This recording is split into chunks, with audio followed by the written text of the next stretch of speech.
Good morning. It's June 25th, and this is your Daily Brief in Science. Here's everything you need to know. Recent research published in the journal Nature, Ecology, and Evolution has unveiled an urgent bird extinction crisis. The study indicates that even with full protection from human threats, around 250 bird species may still face extinction. Analyzing data from nearly 10,000 bird species, the research highlights that larger birds are particularly vulnerable to hunting and climate change. Additionally, species with broad wings suffer significantly from habitat loss, further exacerbating their risk of extinction. Carrie Stewart, the lead author from the University of Reading, pointed out that the projected extinction rate is 3 times higher than the number of bird species lost over the past 500 years. This alarming trend is part of a broader decline in biodiversity, primarily driven by human activities, which is leading to a loss of ecosystem functions and services. Among the specific drivers of extinction, habitat loss was identified as the most significant contributor to potential species and functional diversity loss. Professor Manuela González Suárez emphasized that conservation efforts must go beyond merely stopping threats. Targeted measures, including breeding programs and habitat restoration, are essential for the survival of many species. While complete abatement of threats could prevent half of the predicted biodiversity loss, challenges remain in fully mitigating extinction risks. Notable conservation successes, such as the recovery of the California condor, demonstrate that it is possible to revive species on the brink of extinction.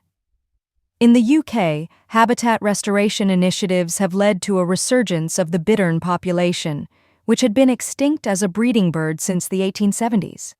However, the research also highlights the concerning decline of common garden birds in the UK, such as starlings, which have experienced an 85% decrease since 1979. Vulnerable species like the Atlantic puffin, European turtle dove, and great bustard are among those at risk of extinction, and their loss could disrupt global ecosystems. Ultimately, targeted conservation measures are deemed necessary for the survival of 250 to 350 species over the next century, underscoring the critical need for effective recovery programs. Researchers in Yunnan Province, China, have identified 20 new viruses in bats, including 2 closely related to the deadly Nipah and Hendra viruses. This discovery raises concerns about potential transmission to humans and livestock. The study, published in PLOS Pathogens, analyzed bat kidneys from 142 bats across 10 species over a 4-year period. The newly discovered Nipah viruses share significant genetic similarities with Nipah and Hendra viruses, known for their lethality in humans, though infections are relatively rare. To mitigate the risk of human diseases, researchers recommend restoring bat habitats and employing ecological approaches rather than culling bat populations.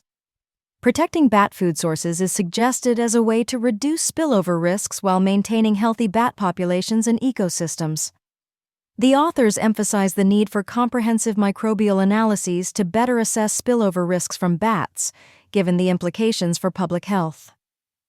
Despite these alarming findings, co-author Professor Edward Holmes reassured that there is currently no evidence of human infection, indicating no immediate cause for panic. Researchers are advocating for increased disease surveillance and public education to reduce exposure risks, such as washing fruits and protecting livestock from potential bat contact. These findings hold particular significance for Australia, where past outbreaks of Hendra have occurred, highlighting the need for improved biosecurity measures. Bats are crucial for ecosystems, aiding in pollination and seed dispersal, yet they also serve as natural reservoirs for microorganisms linked to major disease outbreaks. Research indicates that habitat destruction and wildlife trade increase the likelihood of disease emergence, underscoring the importance of ecological solutions to prevent future pandemics. Additionally, the study revealed that bat urine may serve as a transmission route for viruses capable of jumping from animals to humans. A new study published in Trends in Cognitive Sciences reveals a striking contrast between how children learn language and the capabilities of current AI systems like ChatGPT. It would take AI an astonishing 92,000 years to achieve fluency at the same pace as a toddler. This research, led by Professor Caroline Rowland at the Max Planck Institute for Psycholinguistics, introduces a novel framework that illustrates how children's embodied learning processes play a crucial role in language acquisition. The study identifies 4 critical components essential for mastering language: structure-building mechanisms, multimodal input integration, active adaptive learning, and dynamic developmental change. Despite advancements in data collection, theoretical models explaining how children learn language have not kept pace, leading to the creation of this innovative framework. This research challenges the traditional cognitive-centric view of language acquisition, framing it as an embodied process that integrates physical exploration, social interaction, and sensory experience. Children engage in prediction-based learning, which allows them to anticipate sentence structures and refine their language skills through error correction. The findings suggest that insights from child language acquisition could inform the design of more effective AI systems. They also enhance our understanding of adult language processing and human language evolution. Importantly, the study underscores that the quality of learning is more important than the quantity of data processed, with toddlers remaining the benchmark for efficient language learning.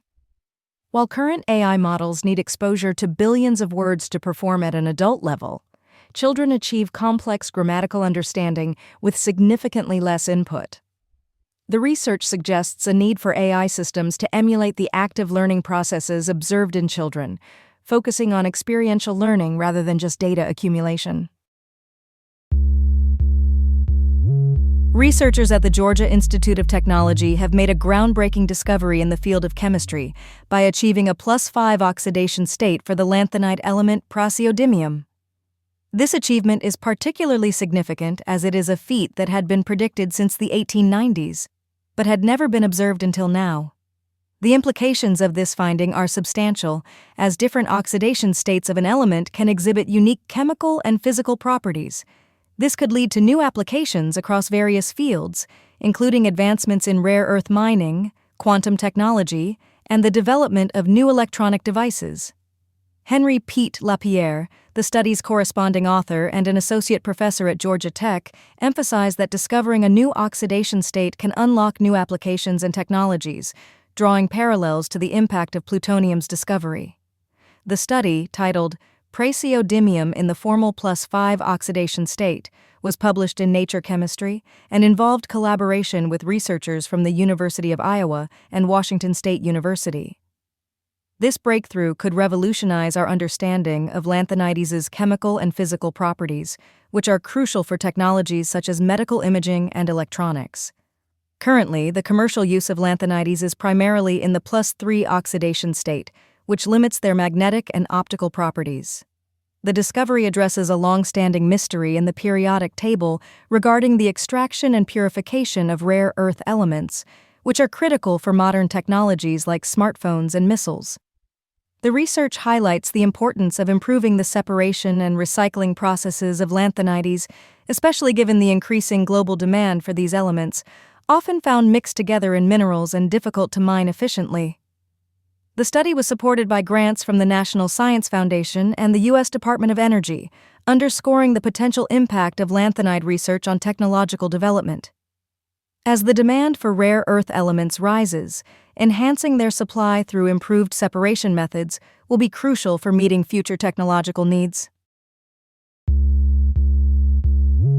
A recent study from Case Western Reserve University has revealed a potential link between semaglutide, the active ingredient in Ozempic and Wegovy, and a reduced risk of dementia in individuals with type 2 diabetes. Published in the Journal of Alzheimer's Disease, the research indicates that participants using semaglutide showed a significantly lower risk of developing vascular dementia compared to those receiving other diabetes treatments. However, it's important to note that this study cannot establish causation due to its associational nature. The research team analyzed electronic health records from nearly 1.7 million patients with type 2 diabetes over a 3-year period, utilizing a statistical method similar to that of randomized clinical trials. Lead author Rong Xu pointed out that addressing modifiable risk factors could potentially prevent about 50% of dementia cases, underscoring the necessity for strategies that target multiple risk factors simultaneously. Dementia currently impacts over 6 million individuals in the United States, and its prevalence is heightened by modifiable factors such as obesity and type 2 diabetes. Semaglutide appears to tackle various risk drivers for dementia, including inflammation, suggesting it could serve as a promising preventative treatment. The study also highlights that the anti-inflammatory properties of semaglutide may play a role in its protective effects against dementia. Beyond its weight loss benefits, semaglutide has been associated with reduced cravings for nicotine and opioids. While there are no known cures for dementia, many cases are potentially preventable, with obesity, type 2 diabetes, and cardiovascular disease identified as significant risk factors. The findings showed that the reduced risk of dementia linked to semaglutide was consistent across different age groups and obesity statuses among both men and women. Looking ahead, future economic analyses are suggested to evaluate the cost-effectiveness of pharmacotherapy-based prevention strategies alongside lifestyle changes for dementia prevention. Additionally, Novo Nordisk is currently conducting 2 large-scale trials testing semaglutide for Alzheimer's, with results expected by 2025. This has been your daily brief in science. To read more about these stories, follow the links in the episode bio. You can also subscribe to these updates via email at www.brief.news. For more daily podcasts about the topics you love, visit brief.news/podcasts. Tune in tomorrow. We'll be back with everything you need to know.